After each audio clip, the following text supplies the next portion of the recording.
Welcome to Artificial Fictions.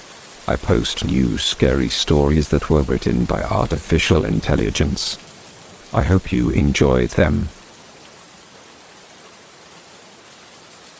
In a remote forest, there was a cabin that had been abandoned for years. The locals whispered that the cabin was cursed, and that anyone who entered it would never return. Despite the rumors, a group of friends decided to explore the cabin.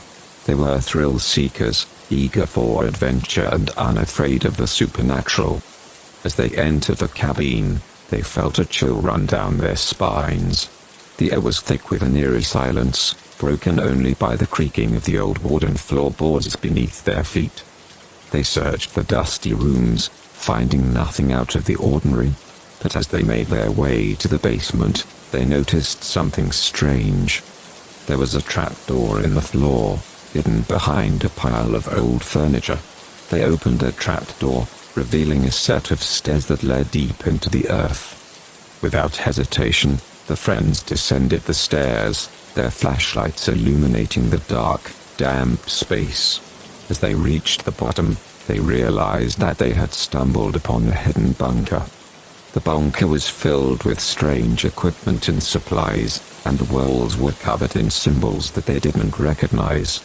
It was clear that whoever had built the bunker had been preparing for some kind of apocalypse.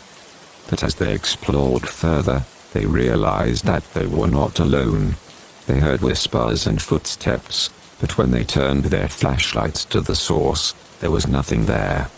As their fear grew, they realized that they had made a grave mistake by entering the cursed cabin. The supernatural forces that had been haunting the cabin for years had now set their sights on the group of friends, and they would not let them leave. As they tried to flee, they were met with a series of deadly traps and obstacles, designed to keep them trapped in the bunker forever. In the end, only one of the friends managed to escape. They ran out of the cabin and into the forest, never looking back. But the memory of the cursed cabin haunted them for the rest of their life, a constant reminder of the dangers that lurked in the darkness.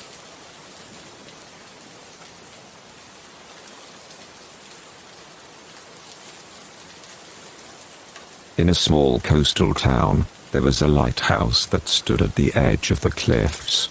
The lighthouse had been there for as long as anyone could remember, and it was said to be haunted by the ghost of the first lighthouse keeper.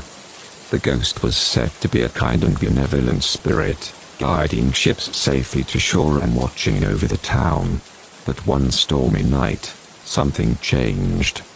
As the wind howled and the waves crashed against the cliffs, the townspeople heard a blood-curdling scream coming from the lighthouse. They rushed to the scene, but when they arrived, they found the lighthouse empty. The next day, a group of fishermen discovered a body washed up on the shore. It was the body of the current lighthouse keeper, and it was clear that he had been murdered. The townspeople were shocked and terrified. Who could have killed a lighthouse keeper, and why? Was it the work of the ghost, or was there something more sinister at play? As they investigated, they discovered that the lighthouse held a dark secret. Beneath the lighthouse was a series of tunnels, hidden from view. It was in these tunnels that the killer had struck. The townspeople ventured into the tunnels, and with only their lanterns and their courage. But as they made their way deeper into the darkness, they began to feel a presence watching them. And then they saw it, a pair of glowing eyes, staring back at them from the shadows. It was the ghost of the first lighthouse keeper, but there was something different about it now. Its once kind and benevolent spirit had been twisted into something malevolent and vengeful. The ghost spoke to them in a voice that was both haunting and terrifying, telling them of the injustices that had been committed in the tunnels beneath the lighthouse. It was seeking revenge, and it would stop at nothing until justice had been served. The townspeople tried to flee, but the ghost was too powerful. It pursued them through the twisting tunnels, its ghostly laughter echoing through the darkness. In the end, only a few of the townspeople made it out alive. They never forgot the horror they had experienced in the tunnels beneath the lighthouse, and they never spoke of it again. The lighthouse was abandoned, left to crumble into the sea, and the ghost of the first lighthouse keeper continued to haunt the town, seeking justice for the crimes committed so long ago.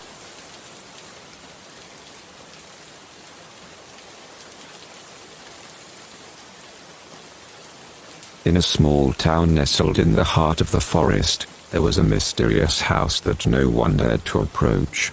The house was said to have been abandoned for years, and there were rumors of strange noises and unexplained events that happened within its walls. One day, a group of friends decided to explore the house. They were skeptical of the rumors, and they wanted to prove that there was nothing to be afraid of. As they approached the house, they noticed that the front door was slightly ajar. They pushed it open, and the creaking sound echoed through the empty halls. As they explored the house, they felt a growing sense of unease. The air was thick with dust, and the rooms were cluttered with old furniture and cobwebs. But there was something else in the air, something that made their skin crawl. They continued through the house, searching for any signs of life. But as they entered one room, they saw something that made them freeze in fear. Standing in the corner of the room was a figure unlike any they had ever seen. It was tall and thin, with skin that was as pale as snow. Its eyes were black and soulless, and its mouth was twisted into a grotesque grin. The figure spoke to them in a voice that was both chilling and hypnotic, telling them of a long-forgotten ritual that had been performed in the house. The ritual had summoned a demonic entity, and it had been trapped within the walls of the house ever since. The friends tried to run, but the figure was too fast. It pursued them through the halls of the house, its twisted laughter echoing behind them. Just as they thought they would never escape, they stumbled upon a secret room. In the center of the room was an old book, bound in leather and written in a language they didn't understand. One of the friends reached out to touch the book, and as soon as they did, the figure disappeared. The house was silent once more, and the friends fled, vowing never to return. But they knew that the house and the book held secrets that they could never fully comprehend. And they knew that the figure was still out there, waiting to be summoned once more.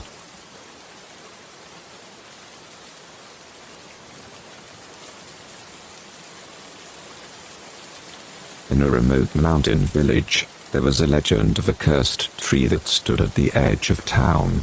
The tree was said to have been planted by a witch, and that it held a powerful magic that could grant wishes to those who dared to touch it. But the villagers knew better than to go near the tree. They had heard stories of people who had touched the tree, only to have their wishes granted in the most horrific ways possible. Some had wished for wealth, only to be cursed with eternal greed. Others had wished for love, only to be tormented by an unquenchable desire that left them broken and alone. One day, a young woman named Sarah arrived in the village. She had heard the stories of the cursed tree, but she didn't believe in such things. She was a scientist, after all, and she didn't believe in magic. But as she walked through the village, she couldn't help but feel drawn to the tree. She could sense a strange energy emanating from it, and she knew that there was something more to this legend than just superstition. Sarah approached the tree and tentatively reached out to touch it. As her fingers brushed against the rough bark, she felt a surge of power flow through her body. She closed her eyes and made a wish, not realizing the consequences of her actions. When she opened her eyes, she found herself in a world that was both familiar and strange. The people around her had changed, and everything seemed to be slightly off-kilter. She soon realized that her wish had been granted, but not in the way she had expected. She had wished to see the world in a new way, but now she was trapped in a reality that was distorted and twisted. The people around her were not what they seemed, and the once beautiful landscape was now a dark, foreboding world. Sarah tried to leave the village, but she found that she was trapped. The cursed tree had taken her wish and turned it against her, leaving her in a nightmare world that she could never escape from. She was forever cursed to wander the cursed lands, searching for a way to break the spell and return to the world she knew.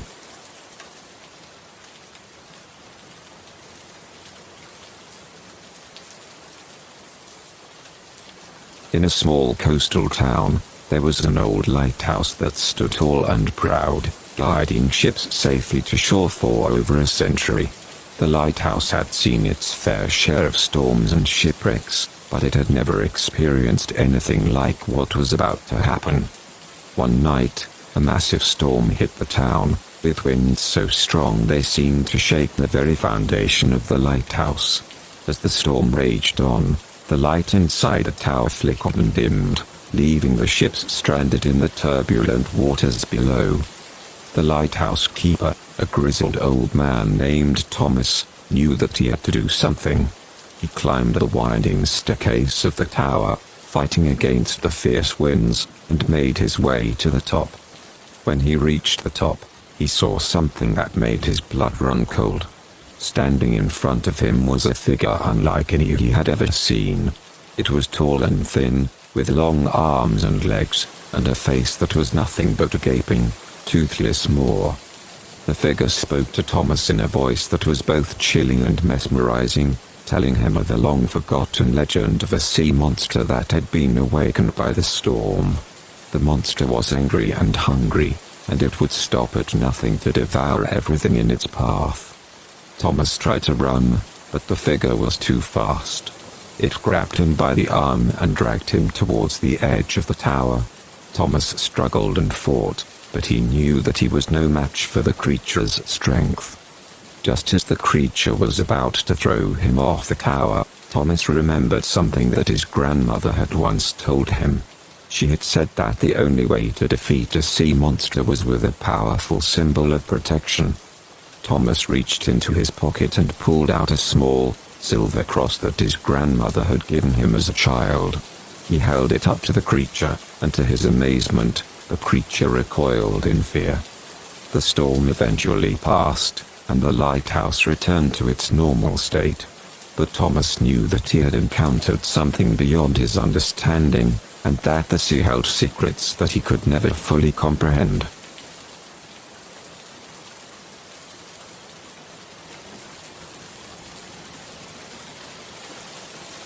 In a small village nestled deep in the forest, there was a legend of a witch who lived in a small cottage at the edge of town. The villagers had long been afraid of the witch, but they tolerated her presence, fearing what might happen if they dared to anger her. One day, a young girl named Emily stumbled upon the witch's cottage. She was lost in the woods and had been wandering for hours, and when she saw the cottage, she thought she had finally found safety. But as she approached the cottage, she felt a chill run down her spine. The air around the cottage was thick with an otherworldly energy, and she could sense that something was watching her from inside. When she knocked on the door, it creaked open on its own, revealing a dark, musty interior. Emily stepped inside, calling out for the witch, but there was no answer. As she explored the cottage, she began to feel a sense of unease. The walls were covered in strange symbols and eerie artifacts, and there was a sense of something malevolent lurking just beyond her vision. Suddenly, she heard a noise coming from upstairs. She crept up the stairs, her heart pounding in her chest, and found herself standing outside a locked door. Despite her fear, Emily felt compelled to open the door. When she did, she found herself face to face with the witch, who was seated at a small table, surrounded by candles and strange potions. The witch spoke to Emily in a voice that was both soothing and terrifying, promising her untold power and knowledge if she would only agree to serve her. Emily felt a strange pull towards the witch, but she knew deep down that this was not a force of good. She fled from the cottage, running through the woods as fast as she could. But she could feel the witch's malevolent presence following her, her mind twisting and turning with the witch's dark magic. When she finally emerged from the forest, Emily was a changed person. She had seen the true nature of evil, and she knew that she could never escape its grasp. The villagers whispered that she had been cursed by the witch, and that her fate was sealed forever.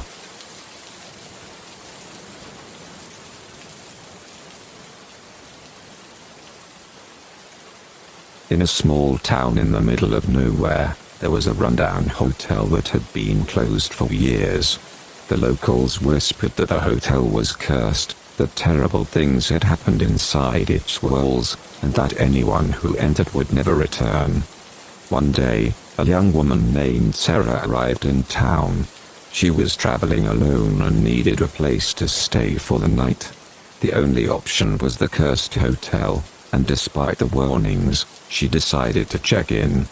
As she walked through the dark, musty corridors of the hotel, she felt a strange sense of unease. The air was thick with the scent of mold and decay, and she heard strange noises that echoed off the walls.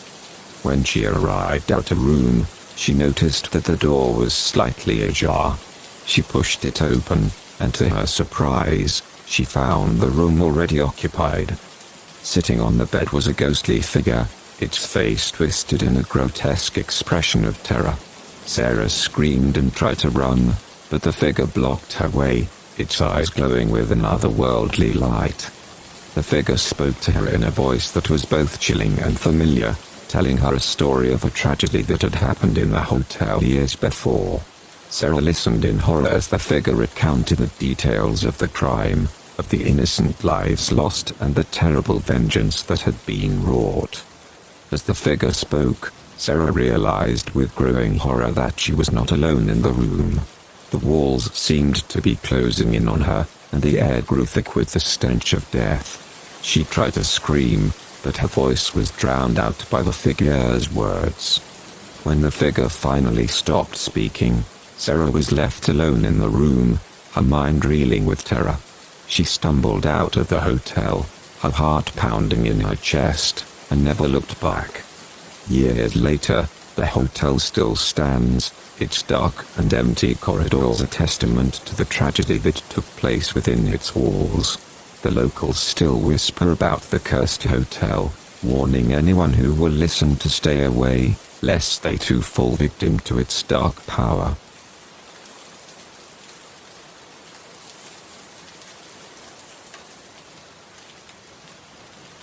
On a small island off the coast of Maine, there was a lighthouse that had been in operation for over 100 years.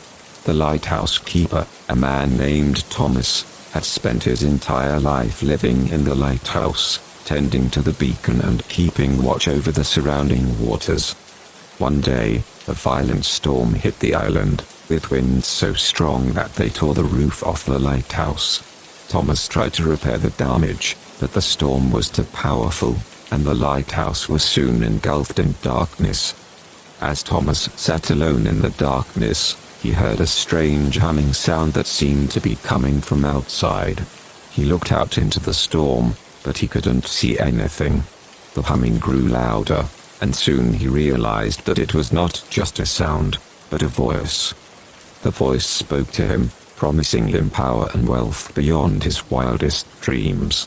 It told him that all he had to do was leave the lighthouse and follow the voice out into the storm. Thomas was tempted.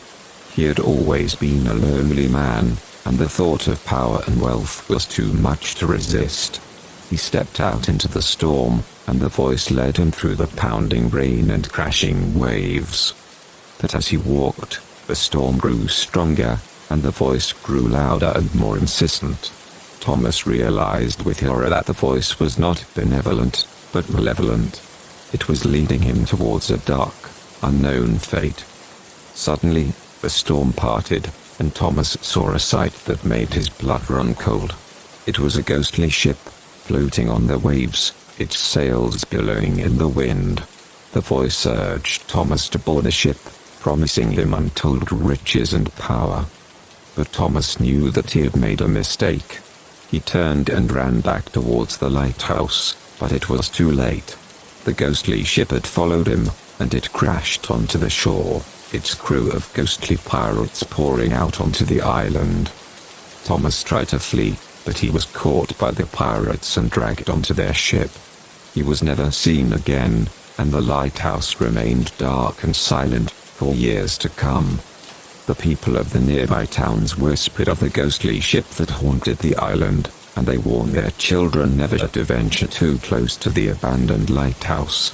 They say that on stormy nights, you can still hear the voice calling out, luring unsuspecting sailors to their doom.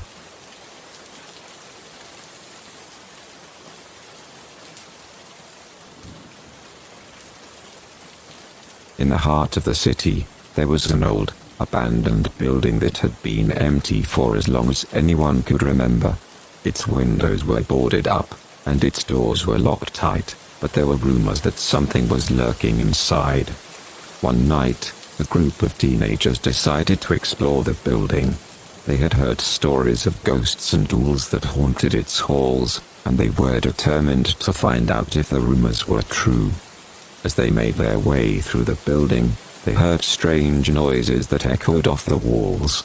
The sound of footsteps, the creaking of floorboards, and the fluttering of wings. It seemed as though they were not alone in the building after all. Suddenly, one of the teenagers disappeared. The others searched for him, calling out his name, but there was no answer. They searched every room, every corner, but he was nowhere to be found. As they continued their search, they heard a faint whispering sound that seemed to be coming from behind a locked door. They jiggled the doorknob, and to their surprise, it was unlocked. They pushed the door open slowly and stepped inside. What they found was beyond their wildest nightmares. The room was filled with thousands of writhing, hissing snakes. The snakes slithered across the floor, coiling around the legs of the teenagers, wrapping themselves around their bodies, and sinking their fangs into their flesh. The teenagers screamed and writhed in agony, trying to free themselves from the snake's grip, but it was no use. They were trapped in the room with the snakes, and there was no escape. The next morning, the police arrived at the abandoned building, responding to reports of screams and strange noises. They found the building empty, except for a locked door that they couldn't open. They forced their way inside and found the bodies of the teenagers, covered in snake bites, lying in a room that had been empty for years. No one knew how the snakes had gotten inside a locked room, or where they had come from. But the legend of the haunted building grew, and people whispered about the snakes that lurked within its walls for years to come.